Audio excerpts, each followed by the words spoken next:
From space, Greenland looks like a landmass that should host millions, but the reason it doesn't lies beneath nearly 2 miles of solid ice.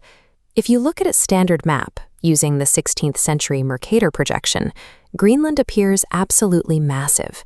It looks roughly the same size as the entire continent of Africa, but that projection stretches the poles. In reality, Greenland is about 14 times smaller than Africa. Its true landmass is much closer in size to Saudi Arabia. Even with that corrected size, it is still the largest non-continental island on Earth, yet it holds only about 56,000 people. That breaks down to a population density of just 0.03 people per square kilometer. Flat maps trick us into seeing this island as a vast, empty canvas ripe for human expansion. The truth is, it is one of the most physically restricted environments on the planet. 80% of the entire island is smothered under a permanent ice cap, pushing all potential habitable zones to a very narrow strip of rocky coast. This ice sheet averages 1.5 miles in thickness. That sheer volume of frozen water creates a permanent deep freeze, driving local temperatures fatally below freezing for much of the year. This solid 2-mile-high physical barrier renders the vast majority of the island permanently uninhabitable.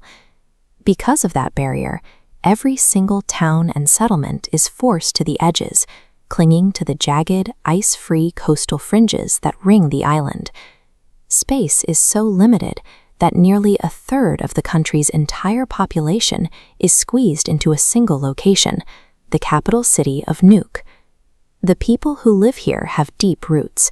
89% of residents are Inuit, tracing their lineage and highly specialized survival skills back millennia. This graph tracks the percentage of the population living in small settlements. We see a steady decline from the late 1970s projected toward 2025. Younger generations are abandoning these scattered, remote communities to relocate to larger towns, where jobs and resources are concentrated. Human settlement in Greenland is not expanding outward. It is retreating and consolidating, forced into tighter clusters by the immovable reality of the inland ice. That isolation creates an extreme logistical problem. Across an island spanning over 2 million square kilometers, there are exactly 0 roads connecting any of the towns. Building a national highway system here is an engineering impossibility. The ambient temperatures are often too cold to pour asphalt, and the mountainous permafrost shifting beneath the surface destroys traditional foundations. To move between communities, residents have to bypass the land entirely. They rely heavily on expensive regional flights, coastal boat networks in the summer, or traditional dog sleds across the snow and sea ice. Providing basic utilities requires extreme measures. To establish a modern phone network, telecommunication equipment had to be airlifted by helicopter to mountain peaks that regularly experience 300-kilometer-per-hour winds. Maintaining a 21st century society here is an ongoing, astronomically expensive war to bypass the geography entirely. Despite that harshness, the towns themselves maintain a high, Nordic standard of living. Modern apartment blocks stand directly behind traditional wooden houses. The local economy that keeps these towns functioning relies heavily on the surrounding ocean. Strict fishing quotas and marine hunting are the primary drivers of domestic income, but there is essentially 0 domestic manufacturing, and the rocky soil cannot support large-scale agriculture. Almost every everyday good, from lumber to fresh produce, must be imported by sea or air, driving the cost of living extremely high.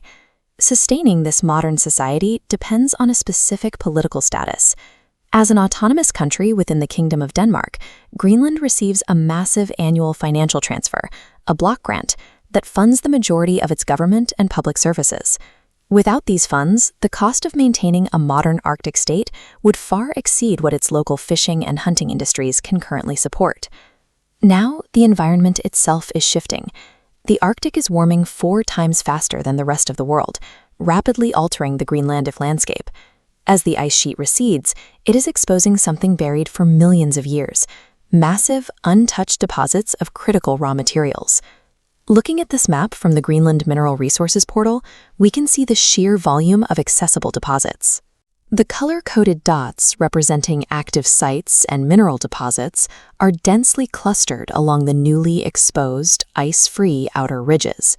Within these borders lie 25 of the 34 minerals the European Union deems critical, along with the 8th largest reserves of rare earth elements on Earth.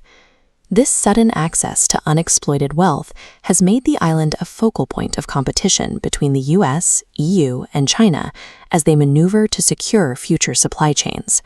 It is a sharp historical irony. The exact same ice sheet that prevented human settlement for centuries acted as a shield, preserving $1 trillion mineral cache for the 21st century. With this rush of new mining wealth, it raises a logical question. Will Greenland finally see a massive population boom? The reality of the terrain says no. The local workforce remains tiny, and the ice-free window for shipping heavy materials in and out of the fjords is incredibly short and unpredictable. Greenland's future will likely consist of hyper-specialized extraction outposts built near these new mines, rather than the sprawling new cities you might see in a more temperate climate. Nature designed an environment so harsh that permanent human life has remained confined to the very edge of the map. Beneath its frozen surface lies a place that will never be crowded, but will nonetheless shape the future of global politics.